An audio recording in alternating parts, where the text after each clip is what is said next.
Abu Bakar Siddiq radhiyallahu anhu atau khalifah yang pertama yang menggantikan baginda Nabi sallallahu alaihi wasallam sebagai pemimpin kaum muslimin disebut dengan Amirul Mukminin.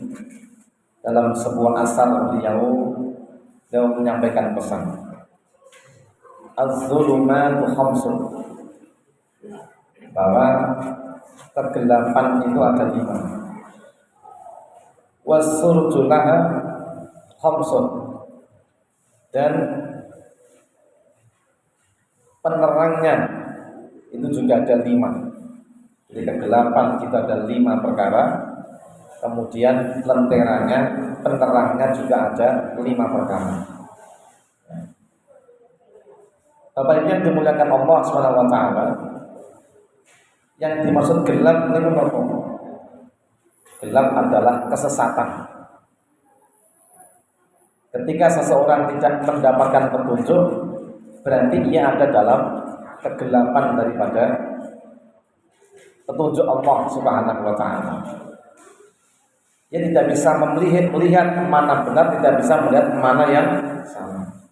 Tidak bisa melihat mana yang hak, mana yang batin. Maka butuh penenteran. Nah, kegelapan ada 5 perkara. Juga ada 5 lenterannya. Hubbud dunya zulmatun. Kata Ibnu Abu Bakar, hubbud dunya, cinta dunia, itu juga kegelapan. Bahkan sedikit orang itu membabi buta dalam mencintai dunia. Sapa sing gak seneng dunia? Kabeh mesti seneng dunia. Tidak masalah kita suka atau cinta dunia. Yang penting kita ini harus memiliki lenteranya.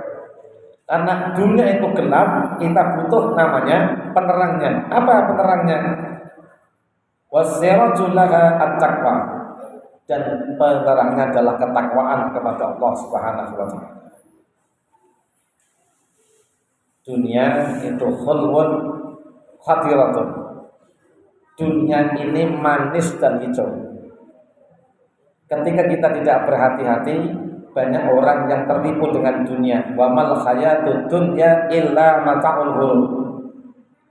Kenikmatan dunia itu tak lain dan tak bukan hanya kenikmatan yang menipu. Dengan ngumpul ke dunia ditumpuk dan dioke abadi boten. Ujung-ujung ditinggal mati.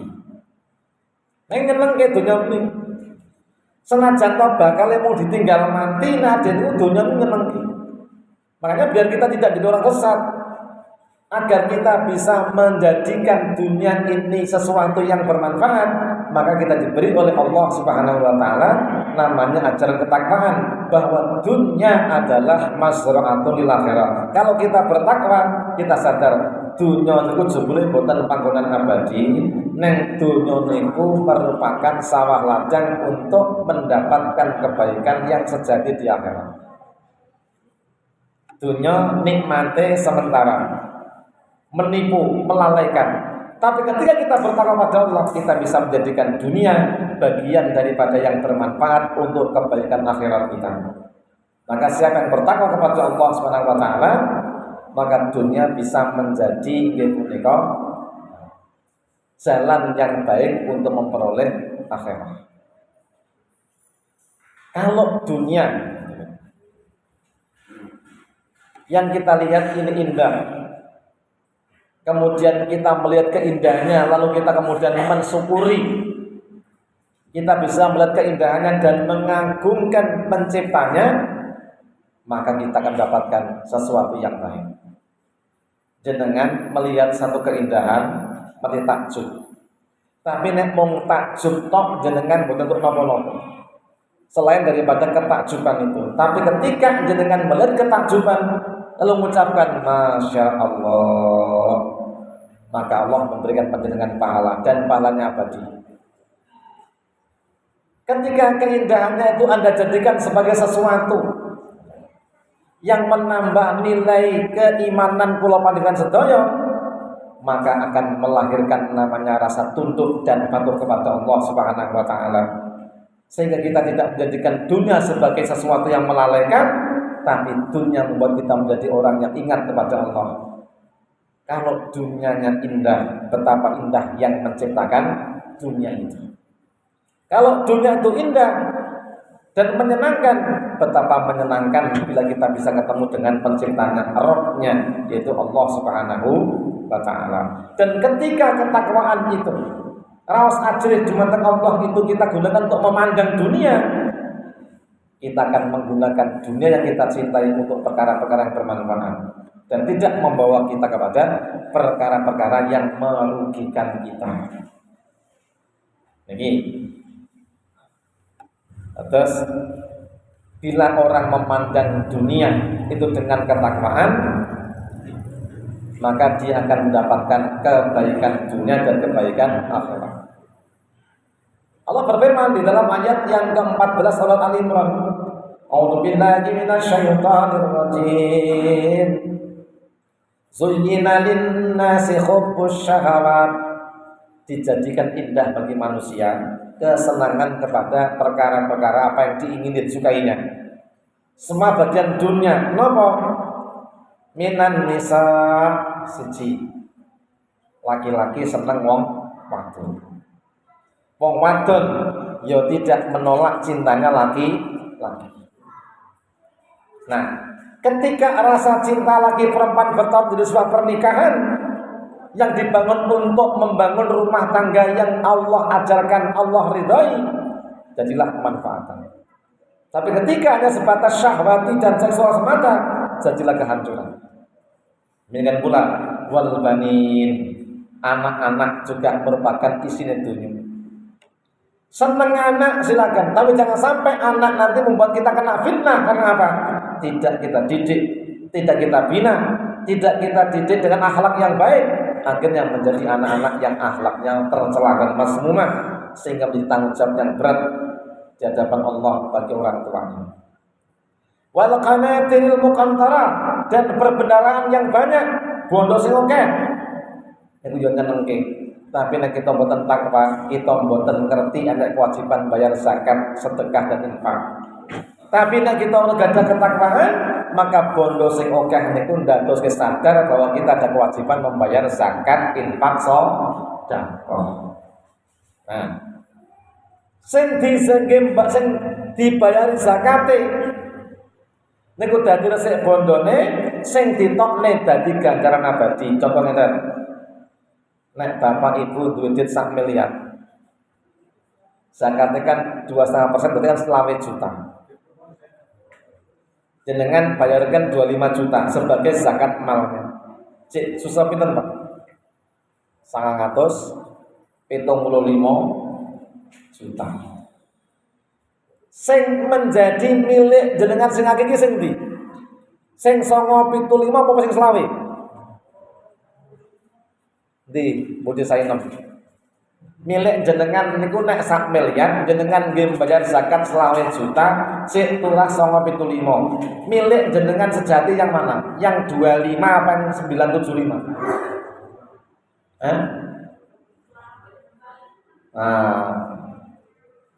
Asline nggon mung sing 20 niku sejati. Sing wis 975 jenengan nggih bangun omah nggih bakal omahe suwe-suwe rusak. Mang tukokne kebon, yo mang tinggal mati. Mang tukokne mobil, yo bakal yo bobrok. Nggih rabi meneh, yo bojone bakal yo mati. Ah gitu. Niki. Mang tukokne sandangan sing apik-apik kan bakal yo mau dadi gombalemu idi. Idi. Mungkin yo terus mati suwe. Sing jek idi. Terus sing tok pangan mung ngebak-ngebaki sapi teh. Sing sejati milik Anda akan Anda panen besok jangkrik atau yang 25. Ngomong niku nek takwa mboten ngomong jalke 25, sing 25 minangka kewajiban zakat, sing ngetoke liyane mungkin 50 juta dadi sedekah, infak dan yang lainnya.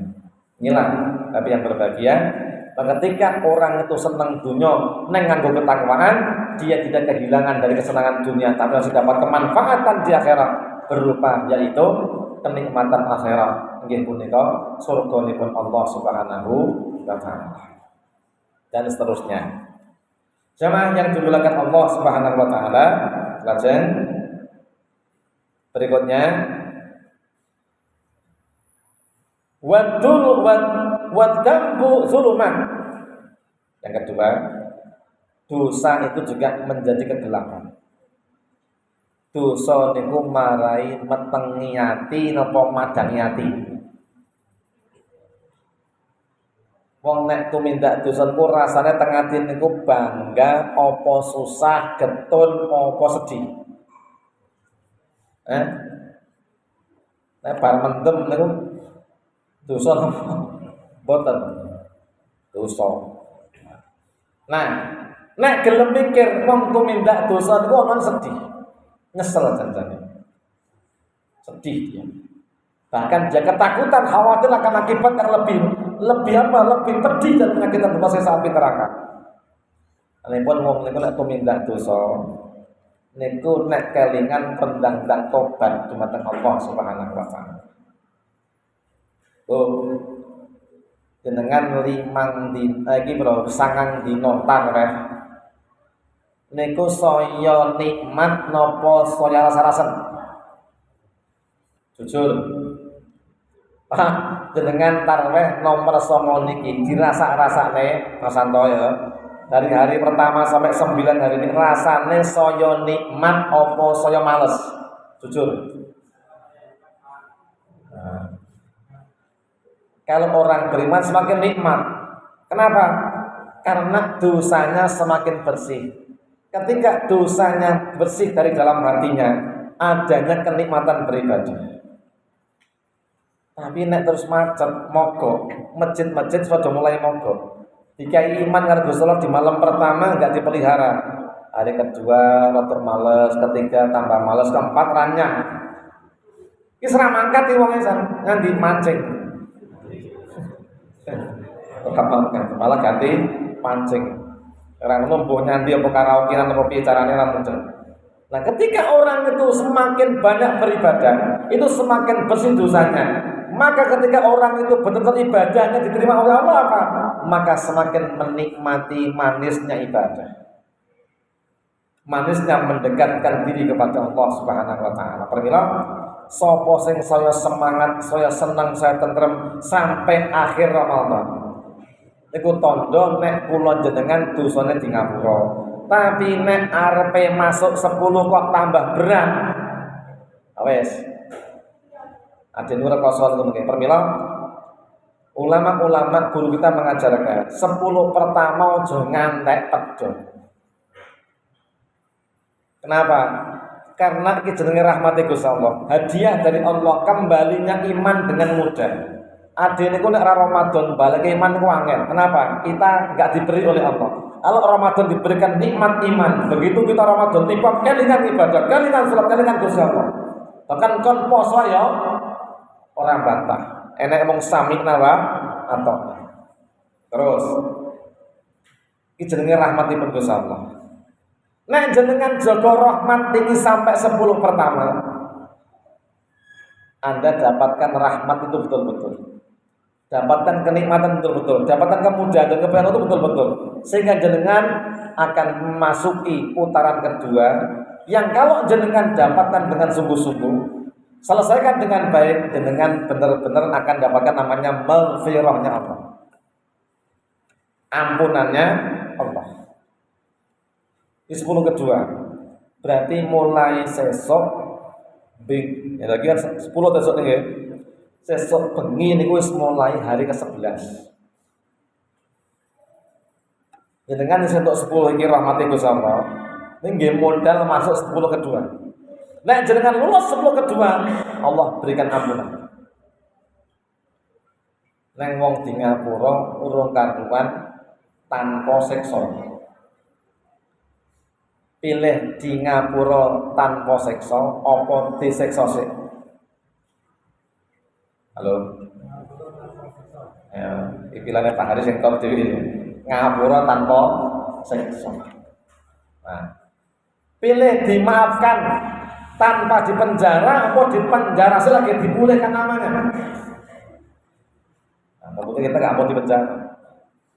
Nah, kita boleh kok pengen di ngapura tanpa seksa, ya monggo. Kita perkuat di putaran kedua. Jenengan itu dapat maghfirah, ampunannya Allah. Maka kalau jenengan dapat ampunannya Allah dan Anda kemudian diberi kemudian masuk ke putaran ketiga 10 terakhir yang disebut oleh ulama nanya inkun minan nar, jenengan selesaikan sampai akhir, maka Anda akan bebas dari neraka. Nek mung tekan selikur tok, ya untuk ngapura. Nek mbok disiksa napa boten sik. Tapi nek jenengan sampai selesai insyaallah Allah enggan menyiksa kita. Saking kakak kula muga semoga taat kabeh tekan 10 terakhir nganti bado kabeh tok-tokan kabeh wis tak ngapura ora tak apa-apane, tak lebokne swarga kabeh. Karena dia sudah apa? Dia keluar dari Ramadan dalam keadaan kharajat dunubuhu, lunga entek kabeh dosane kayaumen waladatuhu, kaya dina dhek ban lair saka rahim ibune, resik gak ono dosane. Sehingga dikatakan dia ibn minanar, dia ini benar-benar bebas dari neraka, langsung surganipun Allah Subhanahu wa taala.